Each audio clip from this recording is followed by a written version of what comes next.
Bienvenidos a Cuarto Intermedio, el programa del Colegio de Abogados. Bueno, hoy Roque no nos acompaña en el programa de hoy.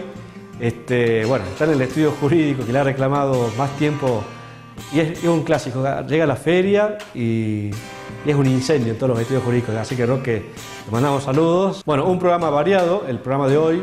En el primer bloque, el doctor Miguel Piedecasas, presidente del Consejo de la Magistratura de la Nación. También recibimos al doctor Pedro Burgos, presidente del Colegio de Abogados, y a la doctora María José Miranda, curadora oficial, que ha llevado adelante un amparo, que tiene sentencia favorable en primera instancia, un amparo muy importante, un amparo que garantiza el derecho de las personas con discapacidad. Un caso realmente importante, de trascendencia jurídica, así que bueno, le recomiendo que se quede a verla. Y por supuesto hoy cerramos también con música, como lo hicimos en programas pasados. Y nos visita una artista con todas las letras, Lucía Díaz de Vivar. Y nos vamos con el consejo habitual de este programa. Si tiene alguna duda, algún problema, consulte con su abogado.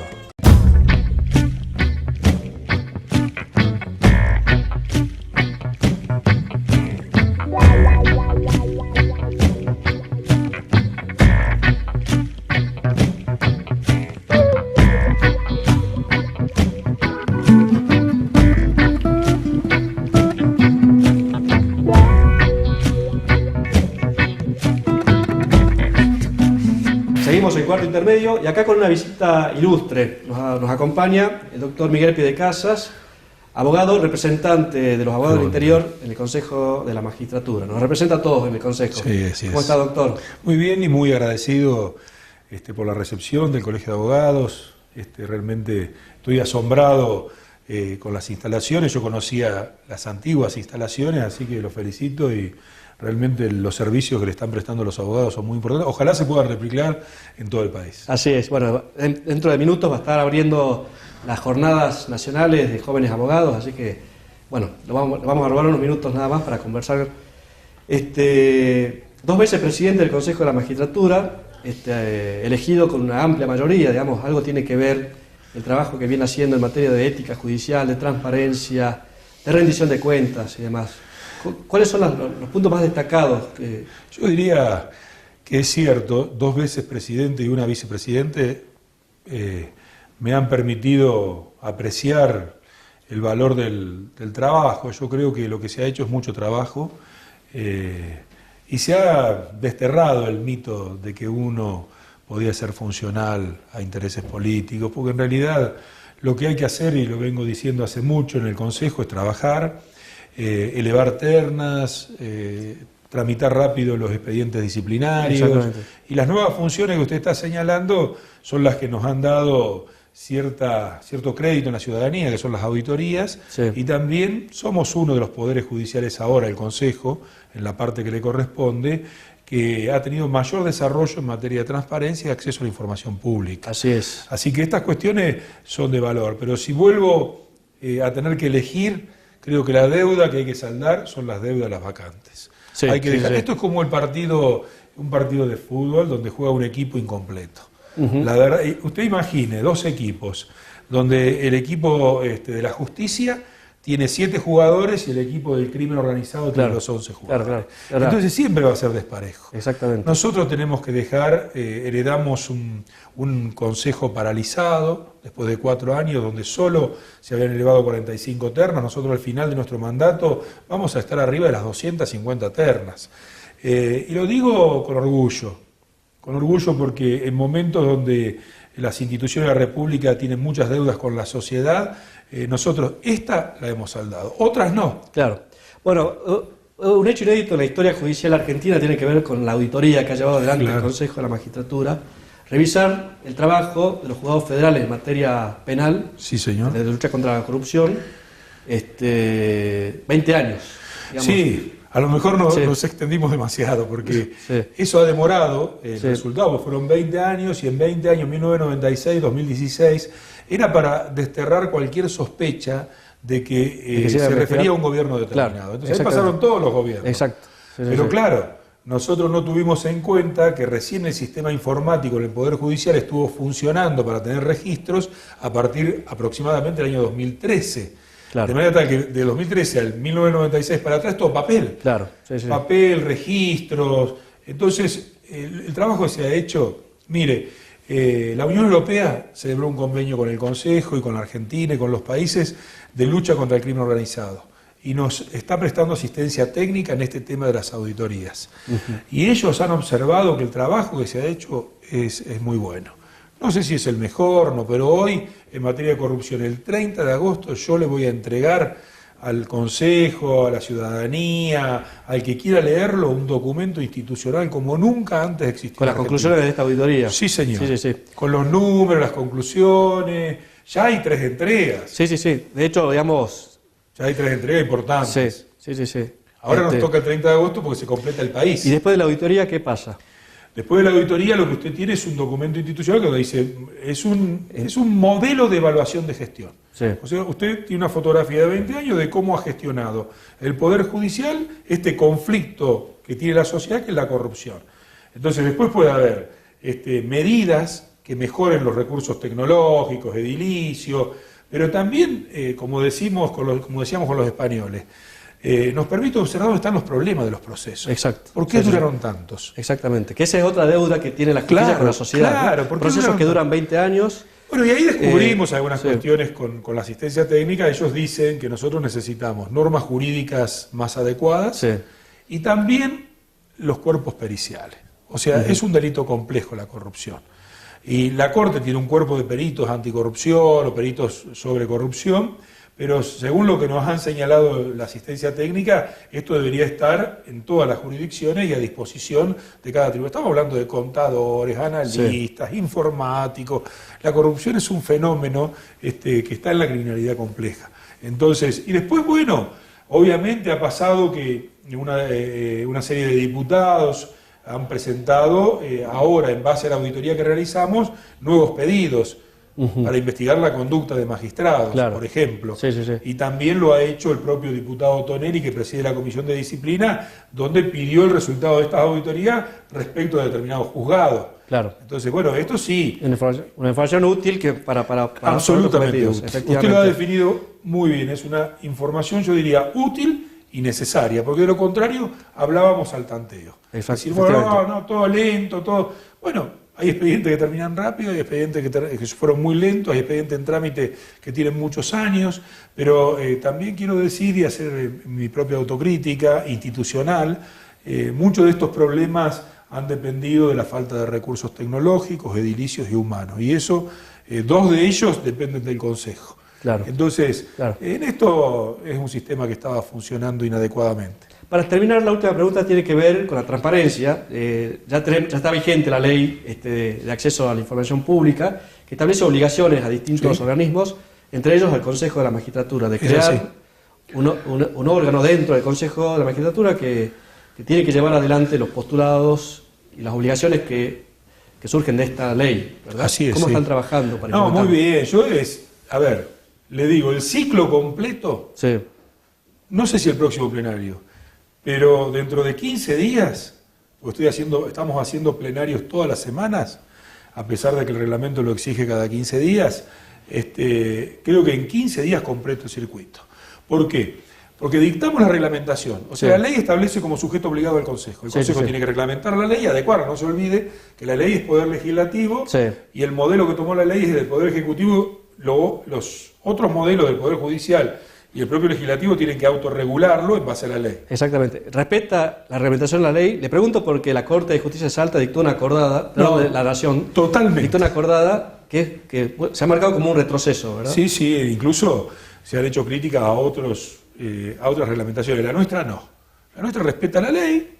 Se creó la unidad de Consejo Abierto y Participación Ciudadana, que es la responsable. La ley crea 2 institutos, el responsable y la agencia. El responsable está dentro de la estructura y la agencia está afuera del Consejo, incluso puede accionar contra el Consejo, acciones civiles, penales, administrativas, puede denunciar a los funcionarios.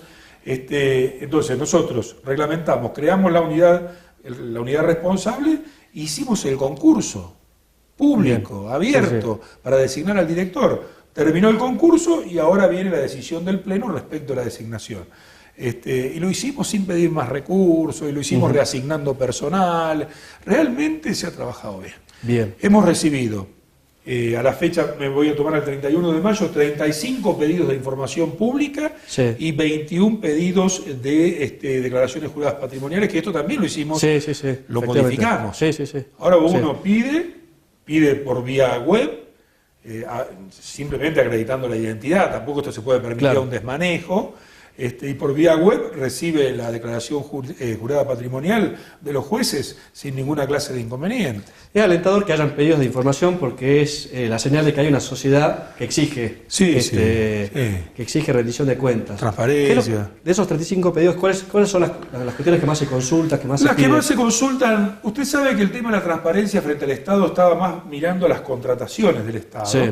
Y acá lo que más se consulta son las informaciones sobre los sueldos. Por ejemplo, se nos ha pedido todas las jubilaciones. Nosotros, el Consejo es agente pagador de los sueldos y agente pagador de las pensiones y jubilaciones. Nos han pedido todos los sueldos de todo el Poder Judicial, nos han pedido también todas las pensiones y jubilaciones.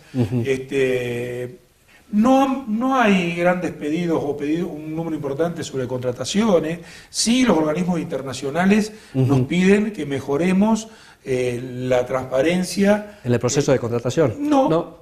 En cómo el proceso es transparente. Porque usted hoy podría ingresar, mirar, pero claro, es engorroso encontrarlo, son innumerables las cantidades. Entonces, ellos consideran que la herramienta tiene que ser más accesible. Bien. O sea, la información tiene que... Y eso nos está faltando. Los portales de datos abiertos. Exacto. Nosotros tenemos en desarrollo para las auditorías portales de datos abiertos.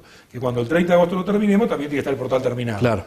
Entonces, nosotros entregamos la auditoría y la ciudadanía lo puede ver en un portal. Pero diría que más que nada declaraciones juradas, pero fundamentalmente sueldos, jubilaciones, pensiones.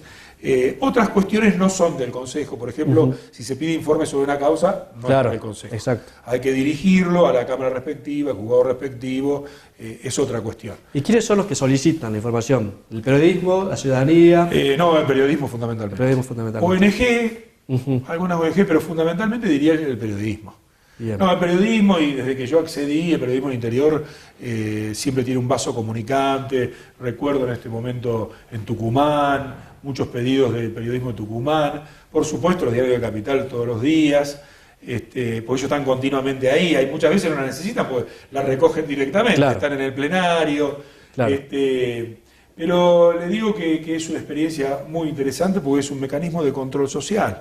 Entonces uno puede ver, analizar. El Consejo ha mejorado mucho en esto, la gestión. Así es. Bueno, muchísimas gracias, doctor. Te quiero decir una cosa, porque esto es importante para usted como presidente del colegio y las autoridades, porque nosotros el 4 de julio vamos a hacer un curso que se va a transmitir online para todo el país. Por streaming, qué bueno, que es sobre acceso a la información pública y protección de datos personales del Poder Judicial. Qué bueno. Y va a estar María Angélica Geri, va a estar la doctora Basterra, el doctor Vallefín, el doctor Dalavía, analistas internacionales. Le digo, porque esto es muy bueno que los colegios de abogados, yo pondría allí una pantalla y convocaría, es gratuito, no hay ningún problema. Pero muy bueno, realmente. Y es por streaming. Entonces, es la manera de que esto también llegue al interior, porque si no todo se hace en Buenos Aires. Exactamente. Y yo sé que a los colegios del interior les cuesta muchísimo, porque son los costos del pasaje, la estadía, y esto hoy lo tienen al alcance de la mano. Va a ser, nos repito la fecha, el 4 de julio a las 15 horas. A las 15 horas. Y se va a transmitir por streaming. Una jornada que va a durar... Va a durar 3 horas. 3 horas. 3 horas, 4, se va a extender más, porque... Le vamos a comunicar al presidente de nuestro colegio, porque la verdad que sería muy interesante, que tengamos esta conferencia. Sí, por supuesto. En ese horario y que se replique en todos los colegios. Se lo puede transmitir a la presidencia del colegio, pero también a los institutos, no sé si tienen alguno de acceso a la información pública, que es porque no hay tanto material, no hay tanta práctica, la ley tiene muy poco tiempo, y es bueno conocer cómo esto impacta, porque se va a hacer un análisis legal, doctrinario y jurisprudencial. Bien como los abogados lo necesitan. Así es. Muchísimas gracias, doctor. No, por favor. Nosotros seguimos aquí en Cuarto Intermedio.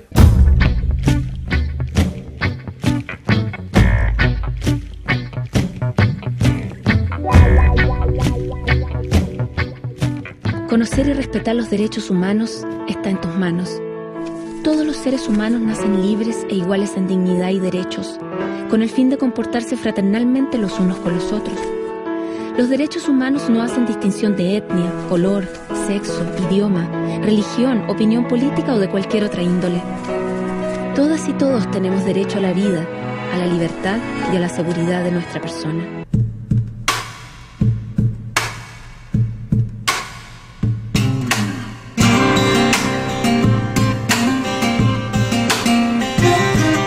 Seguimos en cuarto intermedio y para recibir al presidente de nuestra institución, el doctor Humberto Pedro Burgos. Muchas gracias, doctor. Gracias por su presencia, Gonzalo. Muchas gracias. Y la convocatoria tiene que ver, acaba de ser sancionada una ley, y queríamos analizarla con usted. Esta ley que ha sido recientemente publicada en el Boletín Oficial. ¿Sí? Estamos hablando de qué ley. La ley de la promoción fiscal y supuestamente de generación de empleo. ¿Y en qué afecta esta ley al ejercicio de la profesión? Bueno, como ustedes saben, lo habíamos puesto en conocimiento de la comunidad en general. El año pasado se había girado un proyecto con 150 artículos, 139 artículos, a diputados, donde los cuales había 2 artículos referidos a que la provincia adhería a una ley nacional de riesgo de trabajo, la ley nacional 27348, complementaria de la ley de riesgo de trabajo. Así es. Nosotros en ese momento nos opusimos en cuanto a la sanción, formulamos propuestas para mejorarla, fueron consideradas parcialmente y después pasó al Senado, donde había un principio de posibilidades de modificar esa propuesta, esos artículos. No tuvimos suerte, y coincidentemente con la llegada Macri a nuestra provincia se sanciona como estaba esos artículos. Posteriormente pasó al Ejecutivo y elevamos un pedido de veto y tampoco fue considerado. Sí. Bueno, lo que hace esta ley provincial es adherir en su artículo 79 y 80 a la ley 27348 y modifica una situación en perjuicio para el trabajador. Nosotros hasta hoy, el trabajador no estaba obligado a transitar las comisiones médicas para realizar demandas laborales por accidentes de trabajo o enfermedades profesionales. Claro. Lo que hace esta ley es obligar a esa instancia previa ante las comisiones médicas. Si no está de acuerdo con el resultado, podrá iniciar una acción ordinaria dentro de los 45 días ante la justicia laboral provincial. Es decir, poner un trámite previo y obligatorio, y obligatorio al planteo de una demanda. Exactamente. Que es perjudicial porque esto no existía y ya había sido declarado inconstitucional del año 2004 en adelante por la Corte Suprema de Justicia de la Nación. Otro tema, se adhiere casi prácticamente a la ley nacional en forma lisa y llana, y no se hace hincapié sobre el efecto que tiene cuando el trabajador decida o cuando resuelve no estar de acuerdo con lo que dijo la comisión médica, por ejemplo, puede no estar de acuerdo con el porcentaje de incapacidad, o la comisión médica no le reconoció el accidente o la enfermedad profesional, entonces decidirá ir a la justicia provincial. Claro. Ahora, en los casos que, por ejemplo, la RT y la superintendencia, donde trabajan las comisiones médicas, por ejemplo, me reconocen un 10% de incapacidad, pero yo tengo un 40% de incapacidad. En la situación actual, el trabajador puede decidir aceptar ese 10%, cobrar de la RT el 10% y llegar a la instancia judicial reclamando la diferencia del 30%. Claro. Esta ley complica la situación y perjudica al trabajador, porque al no tener efecto devolutivo, tiene un efecto suspensivo. ¿Qué quiere decir? Si el trabajador resuelve reclamar todo lo que realmente es su incapacidad, va a ir a un juicio laboral y tendrá que esperar el resultado de ese juicio laboral para cobrar aún lo que ya le reconoció la RT y la superintendencia. Un retroceso, en definitiva. Es lo que se llama en derecho del trabajo regresividad de los derechos del trabajo, es decir, siempre en perjuicio del trabajador, o sea que sí se ha cambiado el panorama de los trabajadores de Salta. El otro tema, se pone en vigencia esta ley cuando en la mayoría solamente en Salta Capital, en Distrito Centro, hay comisiones médicas. Sí. En el resto de los distritos judiciales no hay comisiones médicas, y eso es lo que siempre hicimos hincapié de la discriminación entre el trabajador que vive en el interior y Salta Capital, que no tiene un acceso a una jurisdicción o a una tutela judicial efectiva, aunque sea administrativa. Exactamente. Sí. Por lo tanto, lo obligaría a venir acá. Bueno, esta ley solamente va a estar vigente para los trabajadores que viven en Salta Capital. Por lo tanto, hasta que no se creen nuevas comisiones médicas en el interior, no va a estar vigente esta instancia previa. Es una cuestión muy complicada y que se podría haber mejorado si era la decisión aceptar o adherir a esta ley. Por ejemplo, Córdoba dijo una vez que se creen las comisiones, va a entrar en vigencia la ley. Otro tema muy importante a tener en cuenta es que si bien se regulan los honorarios a cargo de la RT en el trámite administrativo, no se ha especificado cuál ley se va a aplicar, cuál ley de aranceles, si la ley nacional o la ley provincial. Obviamente descartamos que va a ser la ley provincial porque es un tema local, pero bueno, no ha sido aclarado ni siquiera en el decreto reglamentario. El otro tema, existe el patrocinio jurídico obligatorio para que el trabajador sea acompañado por un derecho de defensa ante la superintendencia y las comisiones médicas, lo que nos parece muy bien. Ahora, cuando no tenga abogado, está previsto por una resolución de la superintendencia que la superintendencia le va a proveer el abogado. O sea, ¿cómo proveería a un abogado que tiene un conflicto de intereses? De intereses. Es lo mismo que yo vaya a Lance y diga, yo quiero hacer reparación teórica, soy jubilado, bueno, mire, a usted le conviene, usted tiene esto, para, bueno, pero no tengo un abogado que me asesore, no tengo un abogado que me acompañe. Ah, venga, que Lance le va a dar a uno. ¿Qué va a decir el abogado de Lance? No, está todo perfecto. Sí, el Lance es... Y en esto quiero recordar siempre el trabajo importante que llevan muchísimos funcionarios judiciales cuando reconocen estas instancias donde se viola el derecho de defensa, pero fundamentalmente el trabajo de los abogados litigantes que han llegado hasta la Corte Suprema de Justicia de la Nación para que se reconozcan los derechos de los trabajadores, y los fallos Castillo, Aquino del 2004 en adelante, y en cuestiones previsionales del fallo Badaro en adelante, si no fuese por un abogado litigante que asesora al trabajador o al jubilado, nunca hubiesen tenido las mejores posibilidades que se brindan, ¿no? Exactamente. Y frente a este panorama, ¿cuál es la postura que va a tomar el Colegio de Abogados? Bueno, obviamente emitir un pronunciamiento, ¿no? Pero lamentablemente ya se ha sancionado la ley. Teníamos alguna esperanza en el decreto reglamentario que se aclaren algunas cuestiones, no se reglamentaron esos artículos. Bueno, instaríamos la situación de que se decreten, se reglamenten esos artículos aclarando estas situaciones, ante la posibilidad del efecto devolutivo, la intervención del colegio, organizando un padrón de abogados laboralistas idóneos para que cuando el trabajador no tenga abogado sea de alguna manera derivado al colegio de abogados quien va a controlar que ese padrón sea de abogados laboralistas idóneos, control disciplinario y que de alguna manera tengan acceso a un asesoramiento integral bastante suficiente para que puedan tomar una decisión.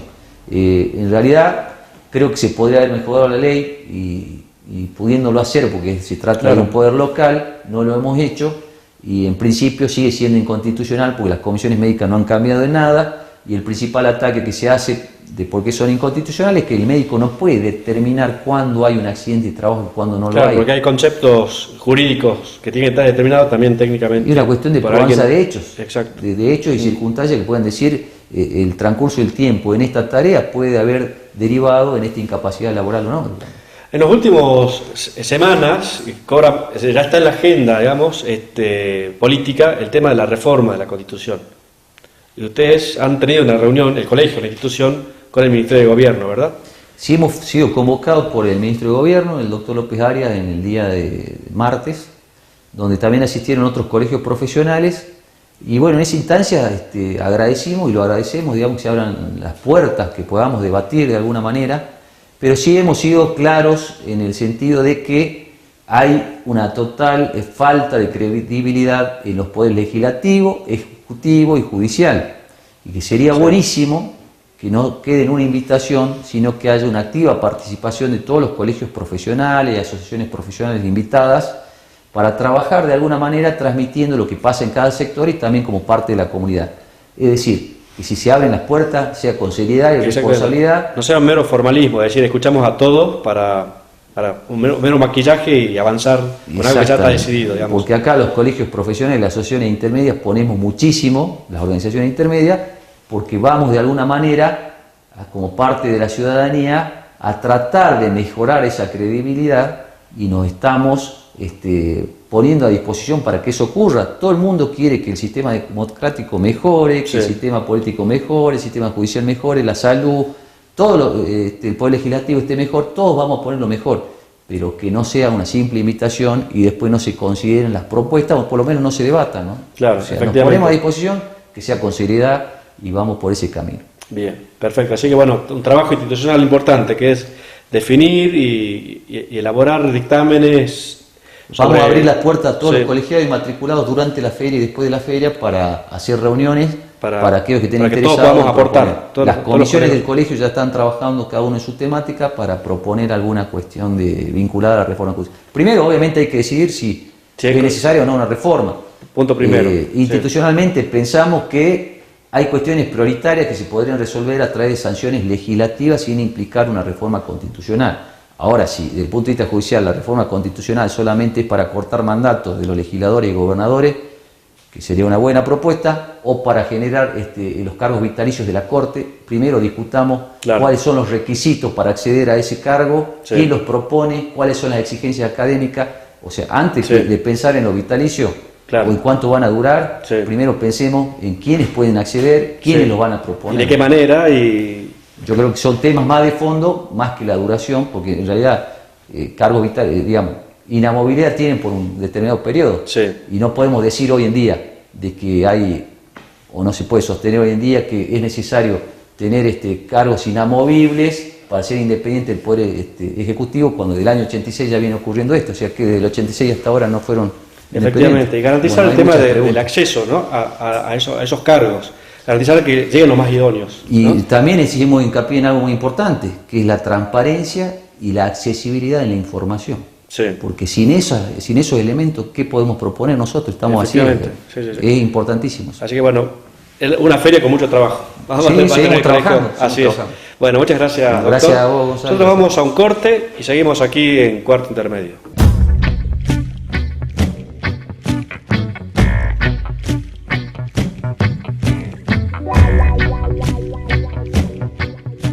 Conocer y respetar los derechos humanos está en tus manos. Todos los seres humanos nacen libres e iguales en dignidad y derechos, con el fin de comportarse fraternalmente los unos con los otros. Los derechos humanos no hacen distinción de etnia, color, sexo, idioma, religión, opinión política o de cualquier otra índole. Todas y todos tenemos derecho a la vida, a la libertad y a la seguridad de nuestra persona.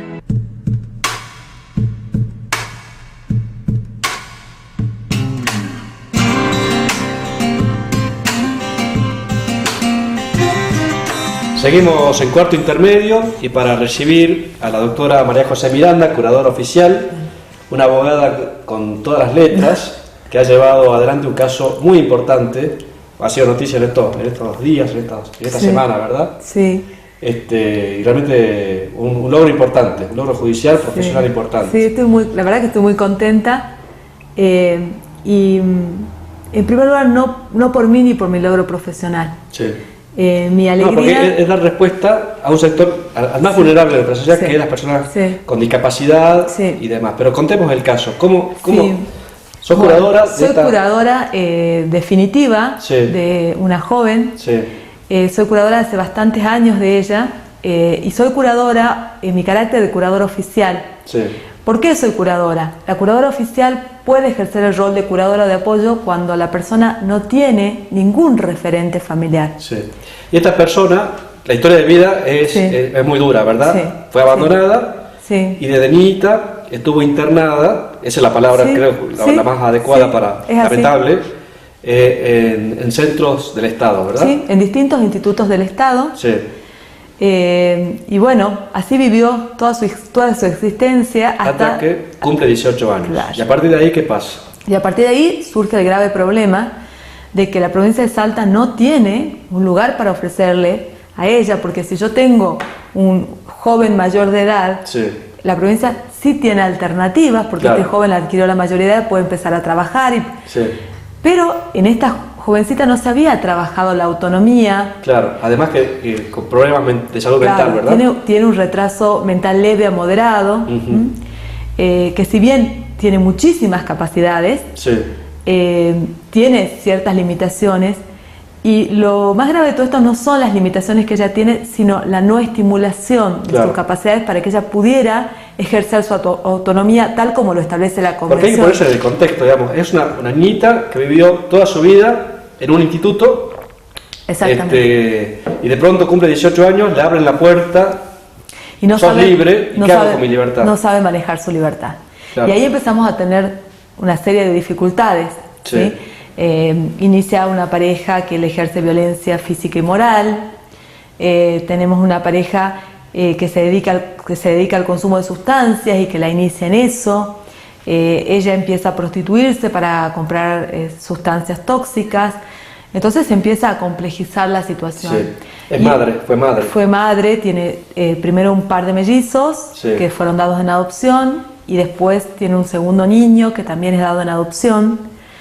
Y en realidad en el fondo de toda esta historia hay una persona que busca de manera desesperada llenar ese vacío por la falta de amor que nunca tuvo. Así es. Esa es su lucha. Sí. ¿Y la Curaduría qué exigía del Estado antes de plantear la demanda?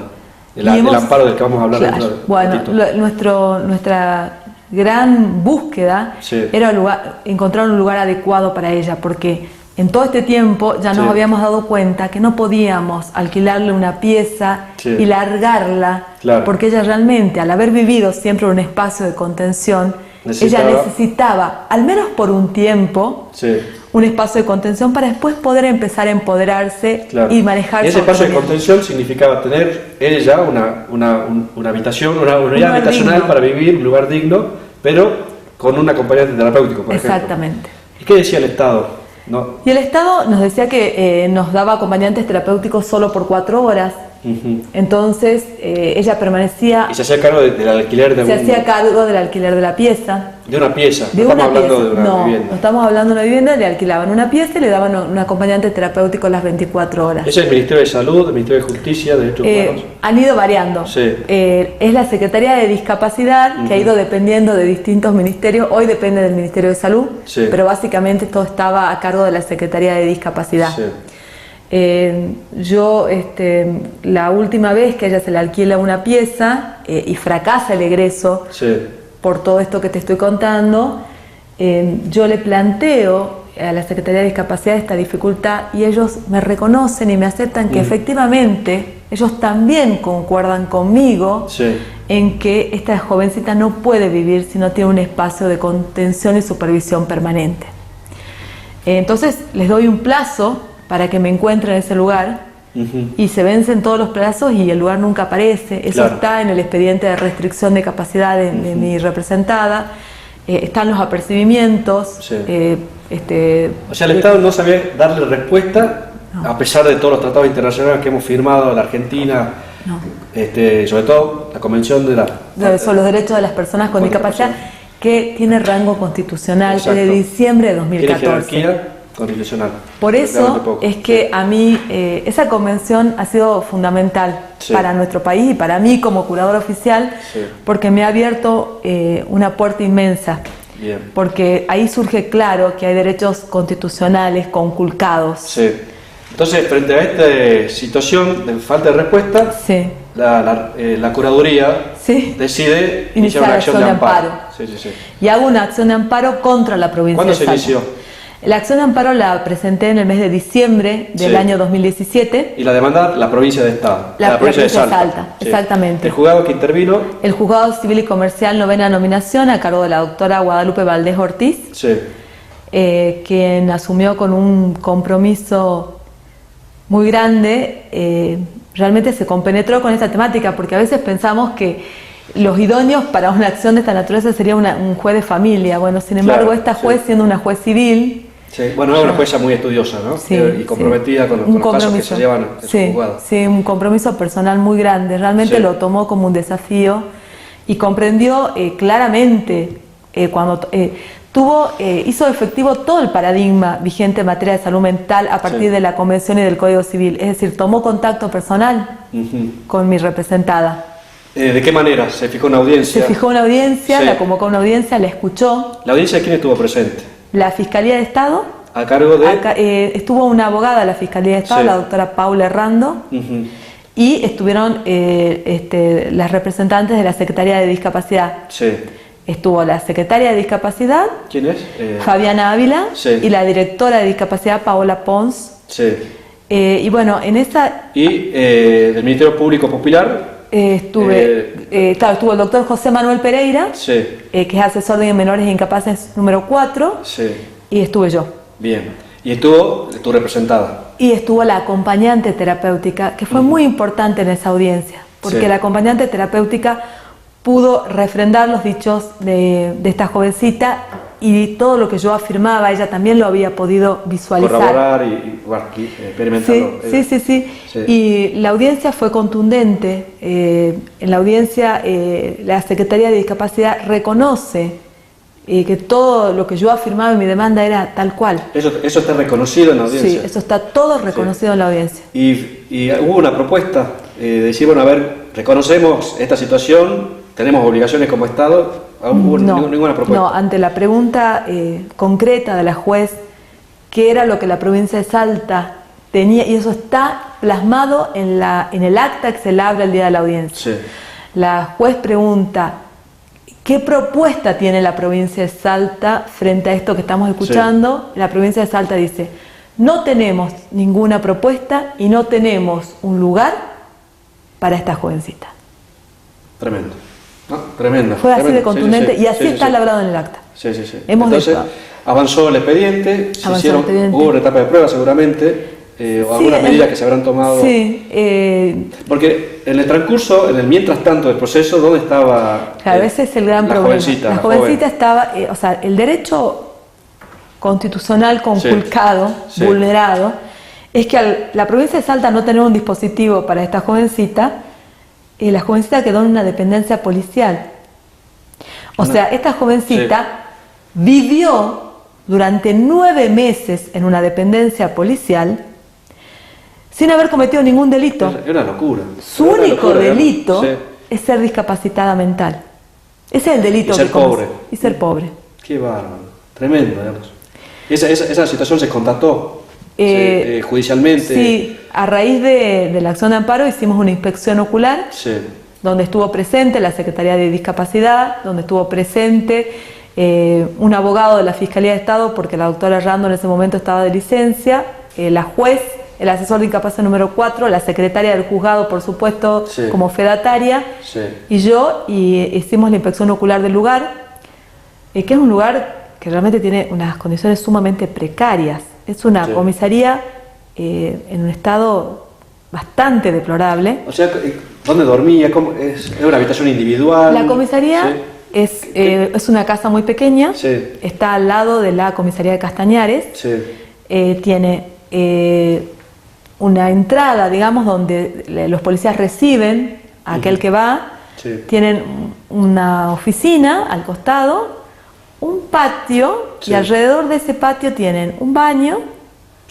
y 2 habitaciones. Un baño común. Un baño común y 2 habitaciones. En una habitación duermen los varones, porque además esto es mixto, y en otra habitación duermen mujeres. ¿Para qué capacidad tienen las habitaciones? Mire, había cuchetas, yo no recuerdo exacto, pero habrá 6 cuchetas en uno y 6 cuchetas en otra. Y había una cuna, inclusive una cunita, porque la División Protección al Menor de la Familia recibe a niños que están en situación de calle, que los encuentran en los semáforos. La gente del operativo Abrigo va a dormir ahí. Entonces, por eso también reciben familias. Claro, y ahí, en esa situación estaba una persona que además tenía una discapacidad mental. Exactamente. Y además la división es una dependencia policial, o sea, imagínate que la chica no tenía, o sea, iba a la mañana al centro Marcay, que es un centro que depende de la Secretaría de Salud Mental, donde hacen actividades. Es un centro del Estado, ¿no? Es un centro del Estado. No es una ONG privada. No, es un centro del Estado. Ella iba a la mañana ahí, pero el resto del día, los feriados, los sábados y los domingos, estaba las 24 horas del día encerrada en ese lugar, encerrada con rejas. Tremendo. Con un patio mínimo, lo único que tienen es detrás de la reja. Eso la juez documentó a través de fotografías en la inspección ocular que están agregadas al expediente. Es una reja, están las habitaciones y este pequeño patiecito. Qué bárbaro. Esa fue la vida durante 9 meses de esta jovencita. Tremendo. La verdad que nos deja en silencio. Es escalofriante. Es escalofriante. Es escalofriante, sobre todo si pensamos que hay presupuesto, digamos. Por ejemplo, en publicidad oficial durante el 2016, ahora vamos a ver qué pasó en el 2017, se gastaron $500,000 de pesos, casi $500,000 de pesos por día en publicidad oficial. Y nos encontramos con situaciones donde se vulneran los derechos los más fundamentales de una persona. Que es la dignidad. Acá estamos hablando de la dignidad. Antes que nada, la dignidad de esta jovencita. Quiero contar algo que para mí, bueno, la provincia de Salta, frente a este amparo, la juez les ordenó que en 48 horas debían sacarla de la dependencia policial. Yo quería conversar, dedicarle el debido tiempo. La sentencia tiene un efecto concreto, individual, para brindarle una situación a tu representada y una solución colectiva, ¿verdad? Sí. ¿Cuál es la solución individual? La solución individual para esta jovencita es que en 48 horas debía salir de la dependencia policial y contar con un lugar digno y con acompañantes terapéuticos todas las horas que ella no estuviera en el centro Marcay. Bien. ¿Eso se cumplió? Eso se cumplió. Yo me constituí el día lunes. Es una casa realmente linda, pequeñita. ¿De quién es la casa del Estado, por supuesto? Es una casita depende del Estado, del IPB. Del IPB. Es una casita pequeña. Tiene un living, una cocina, comedor, y 2 habitaciones, un baño. La solución llegó en 48 horas. O sea que si no llegaba la sentencia, esa solución que era factible. Totalmente. Y además, quiero destacar, la provincia compró una heladera nueva, le compró mesas, sillas, cama, colchón. Y quiero contarles la sensación que tuve yo cuando llegué a verla ese día. Y la acompañante terapéutica me dijo: doctora, Ami, vamos a usar las iniciales del nombre, Ami lloraba todos los días en la División Protección al Menor de la Familia. Hoy es el primer día que sonríe. Qué bárbaro. Y tengo esa foto. Esa foto, por eso digo, esto para mí no es algo profesional, esto va más allá. O sea, para mí, hacer feliz a una persona, demostrar que la justicia puede cambiarle la vida a una persona, o sea, demostrar que sí se puede. Que la Constitución y los tratados internacionales pueden ser realidad. Pueden ser realidad. Sí, porque leemos, en la letra es muy bonito decir que el Estado tiene la obligación de garantizar y demás. Sí, pero eso es lo que a mí me conmueve de este caso. En este momento que la justicia está tan vapuleada y que todo el tiempo decimos no se puede hacer nada, no existe solución, son meros papeles. Bueno, no. Esto no es un expediente, esto es una persona que encontró una solución. Claro. Así que esa es la individual. La colectiva. La colectiva vino de la mano del doctor José Manuel Pereira, de alguna manera, porque yo había planteado un amparo individual con efectos colectivos. Claro. Para decirlo en criollo, por mí, por todos mis compañeros. Exacto, como decíamos, los recreos largos. Exactamente. De la escuela. Para que todos los jóvenes que estén en situación de retraso mental leve a moderado, que no tengan referentes familiares o que sus referentes familiares no cumplieran los requisitos de idoneidad para cuidarlos como corresponde, puedan tener un espacio digno y no estén en situación de calle, en riesgo, expuestos a cometer un delito. Y bueno, el doctor Pereira asumió la representación colectiva. De todo Entonces la sentencia tiene 2 partes. La primera, referente a Mimi, y por otro lado, esta obligación que tiene el Estado de en 30 días presentar al juzgado un plan de residencias asistidas para jóvenes en esta situación. Bien. Tienen 30 días. Tienen 30 días. Perfecto. El 1 de agosto, la provincia debería presentar el plan para poder inaugurar el dispositivo que la juez ordenó. Bueno, esta sentencia es una oportunidad para que el Estado empiece a ocuparse del tema y demás. ¿Cuál fue la actitud del Estado frente a la sentencia? Apeló a la sentencia. O sea, no está de acuerdo con la sentencia. No está de acuerdo en crear un programa. No está de acuerdo. El memorial de agravios de la Fiscalía de Estado dice que no entiende cuál es el derecho constitucional conculcado. No hay derechos constitucionales conculcados. Que la demanda planteada por mi parte es confusa. Que la sentencia se contradice porque dice que presenta un plan de residencia asistida en 30 días y que se inaugure en 30 días. Claro, que sea efectivo el plan, que no sea simplemente un plan, sino que haga cosa concreta. Exactamente. Esos son los agravios. La sentencia dice que entiende la sentencia que no solamente interpuso una acción de amparo, sino la amplía y va más allá y considera que también es un habeas corpus. También se agravia de eso el Estado provincial, porque consideran que no ha habido una privación ilegítima de la libertad. O sea que estaba bien en la situación en la que estaba. Sí. Bueno, tremendo realmente. Así que bueno, apelado esto, queda en manos de la Corte de Justicia. ¿Sí? Un amparo apelado va a la Corte. Sí. Pero bueno, yo confío en que la Corte va a tener la sensibilidad para entender la importancia y el cambio que significaría para Salta tener un dispositivo de estas características. Déjame decir 2 segundos. La Ley Nacional de Salud Mental dice que no pueden existir más manicomios. Exacto. Y que deben crearse residencias asistidas, casas de medio camino. En los hospitales generales deben tener todos un ala psiquiátrica para que se puedan cerrar los manicomios. Claro. Tenemos que ir a eso. Exactamente. Ese es el camino. Muchísimas gracias, María José. Gracias a ustedes. Nosotros vamos a un corte y seguimos aquí en Cuarto Intermedio.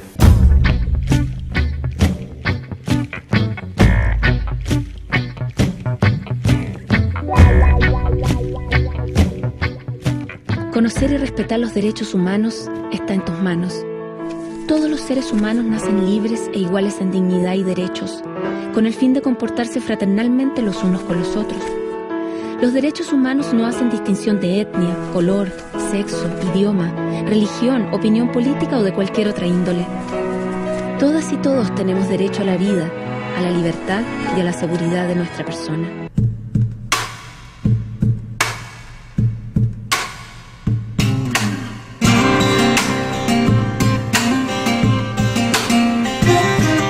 Seguimos en Cuarto Intermedio y llegó la música. Y llegó la música de la mano de una amiga de la casa, ¿no? Lucía Díaz de Vivar, que nos visitaste en algún momento. Claro que sí. Allá por él. No sé, creo que pasó un par de años, puede ser. Pero bueno, la verdad que una alegría recibirte de nuevo. ¿En qué andás, Lucía? ¿Estás por grabar un disco? Gracias, Gonzalo, por invitarme. Sí, estoy laburando ya desde el año pasado en un nuevo CD, sería el segundo. Bien. Ay, sí, una emoción, pero un laburo también, porque uno ya habiendo grabado el primero ya aprendes muchas cosas. Exacto. Es toda experiencia y bueno, ahora como que lo encaré distinto, con más preparación, así que con feliz propios. Estoy, sí. Eso la verdad que es un plus importante, ¿no? Sí, yo sigo apostándole a mis temas. Sí. Así que lo grabaremos en septiembre con muy buenos músicos, una bandaza que estoy feliz y orgullosa. Sí. Así que bueno, además yo tengo un dúo que se llama Me Bajó el Santo. Sí. Hay varios videos en YouTube. Sí, yo lo invito a nuestra audiencia a buscar en YouTube a Lucía Díaz de Vivar, ¿no? Ahí van a encontrar varias canciones. Sí, una ensalada de música, porque la fusión. Sí, y con este dúo estuviste viajando, Tucumán, Santiago del Estero. Sí, hicimos Jujuy, un poco las provincias cercanas, con Gala Soler, que es saxofonista, pero ahora vamos a tomarnos un impas porque se va a África, así que mira vos. Se va 6 meses. Sí. Así que bueno, con ella hacíamos jazz, algunos covers. Bueno, a mí me gusta hacer un poco esas dos cosas, la parte de cantautor y la parte de jazz y pop. ¿Qué vas a cantar ahora? Bueno, un tema mío se llama Vientos Nuevos. Bien. Ya la vengo cantando bastante, pero bueno, va a estar en el CD. Perfecto. Bueno, va.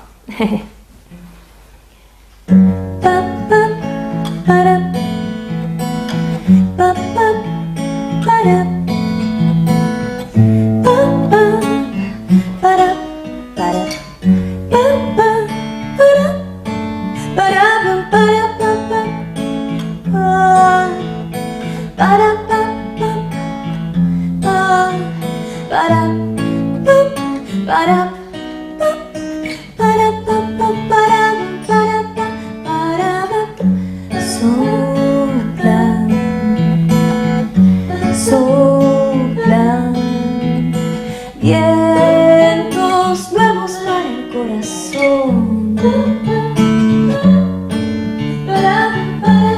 migran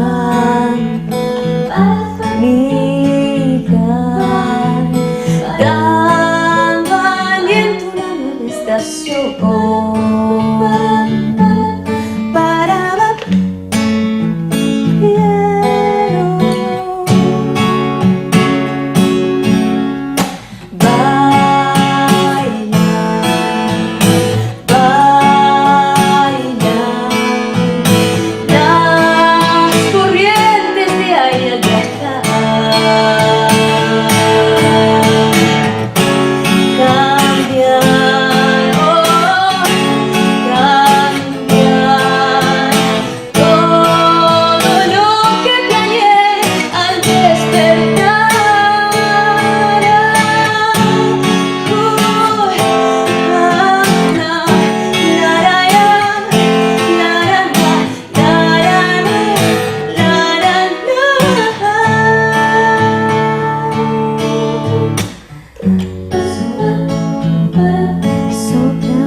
Abrir la puerta y salir a jugar. Hay que saltar, hay que soltar, hay que arriesgar, abrir la puerta y salir a jugar.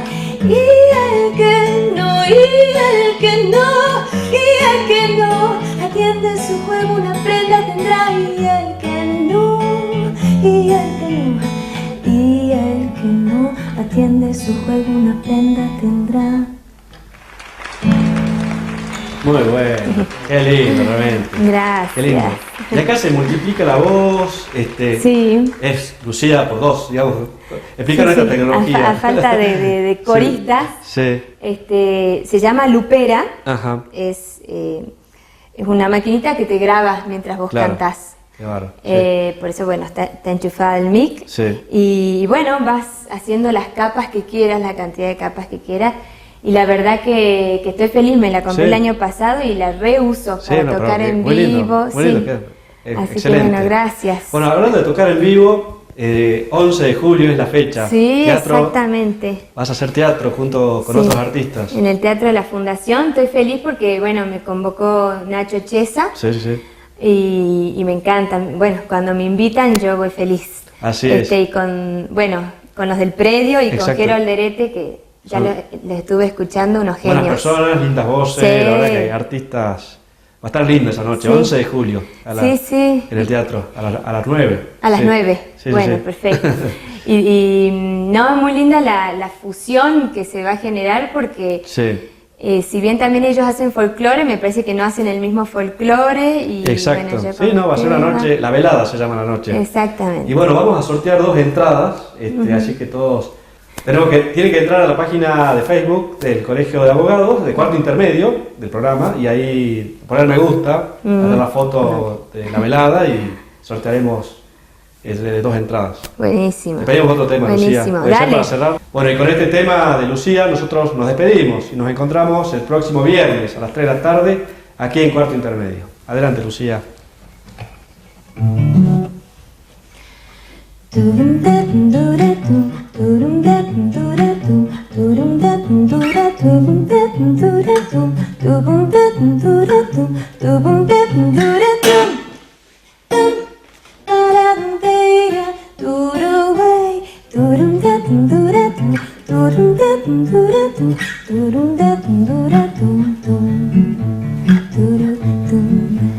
Que te ataque, que te ancla, que te paraliza, que le pregunto al mar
dura dum, dura dum, dura